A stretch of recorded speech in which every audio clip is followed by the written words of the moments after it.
This conversation is taking place at the DuPont Environmental Center in the Russell W. Peterson Wildlife Refuge.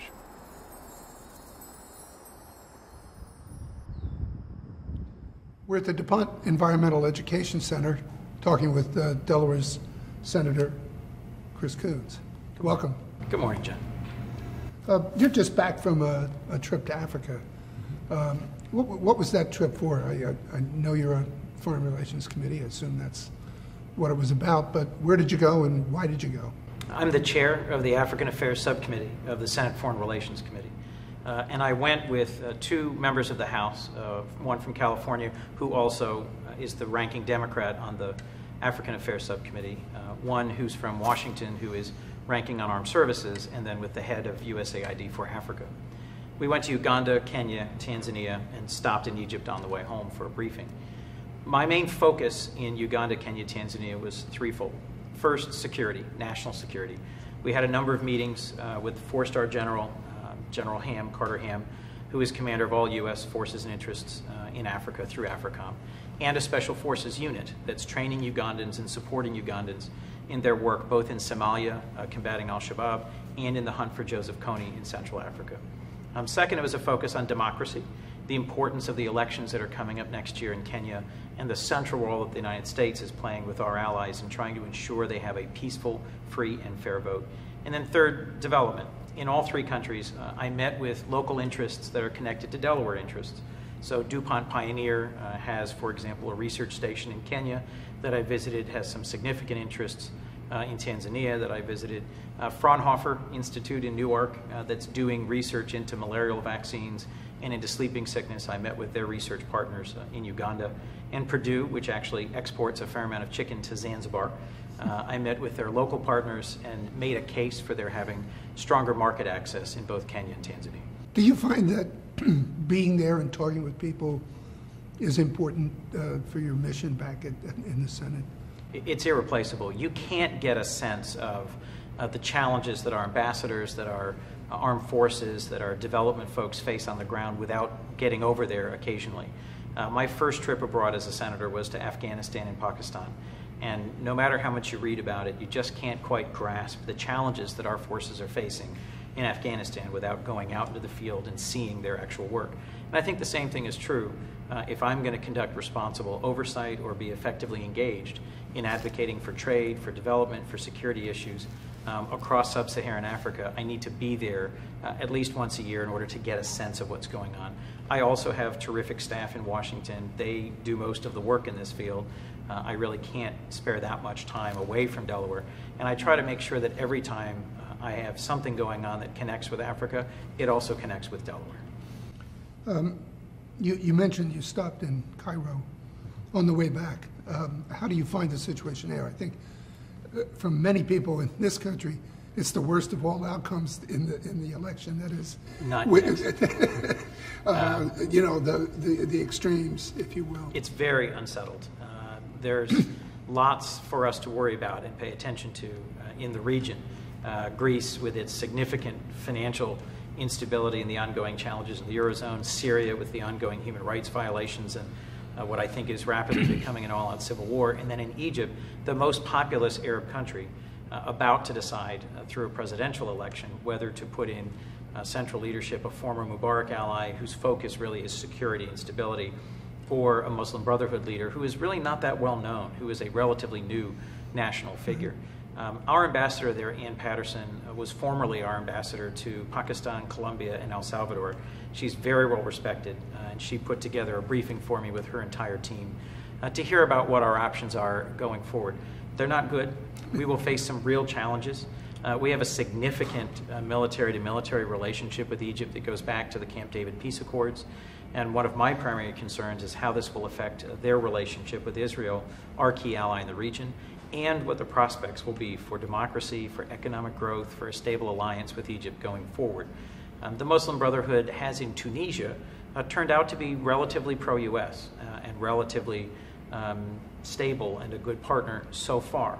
But these are rapidly emerging situations. And from what's happened in Tunisia to Libya to Syria to Egypt, it is a still unfolding region where we don't quite know how America's interests will be affected in the months and years ahead.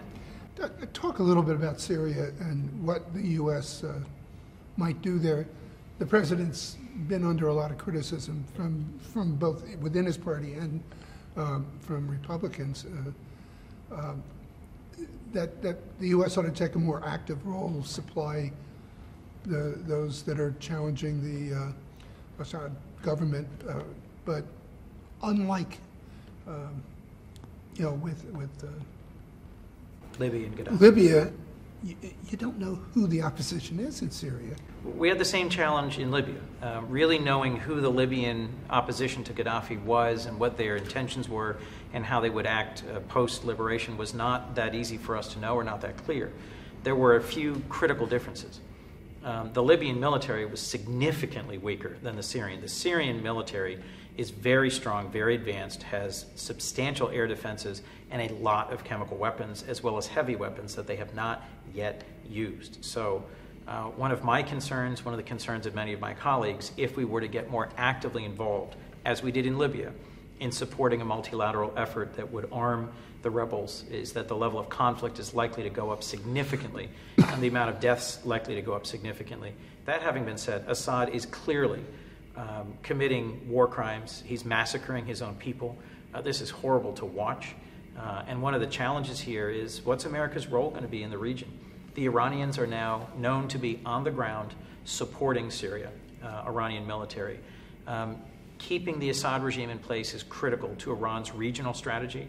And so many of our allies in the region, the Saudis, the Qataris, even the Turks, are very actively pressing for a more proactive stance by the United States and our allies. Russia and China so far have really prevented a coherent policy and a coherent action against Syria. How do you understand that? What's the motivation behind the Chinese and Russian reluctance? I mean, this isn't.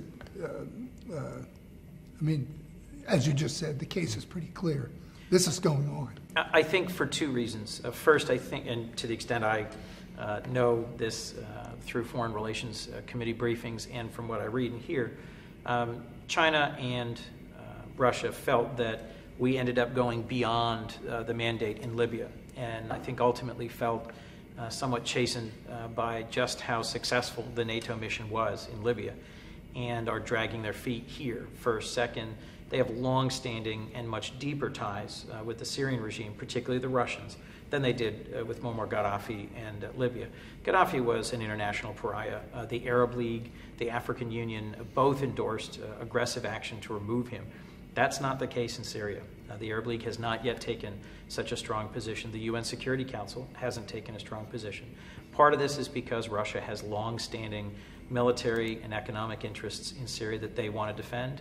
And part of this, frankly, is that I think sort of big power politics are unfolding here in terms of how this affects Iran and Iran's position in the Middle East, which also then implicates Israel and Israel's security. So everybody's got an interest and a stake in the outcome in Syria. Doesn't, the Syrian situation following as it did from Libya, and when combined with our serious intervention in Pakistan and Afghanistan, beg the question about how much foreign involvement should the U.S. be doing, and where do you draw the line and why?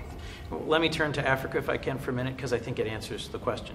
I'm sure you're familiar with al-Shabaab and Somalia. Somalia has been a war-torn state without an effective central government since 1991, so more than 20 years, and it's a state from which, or a country from which, terrorist attacks have come, and where we know there is an active, organized, al-Qaeda affiliated terrorist organization that has controlled much of the country for the last few years.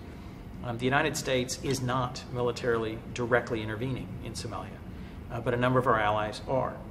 Through an AU and UN endorsed mission, Ethiopians, Ugandans, Kenyans are now actively on the ground fighting al-Shabaab, pushing them back, and clearing sections of the country and then turning them over to the TFG, to the Somalian government. And we are pursuing, again, with the lead of our African allies, a process to put in place a new elected government later this year. This is an example, I think, of how we can and should be engaged in these regional conflicts that pose some real security threat to the United States. Africans should be leading the training, the equipment, the deployment, the fighting in Somalia, and the recovery. But the United States, through our special forces, through USAID, has a critical supportive role to play in making sure that they're successful and in making sure that the Somali people recover for what has been a very hard for them 20 years.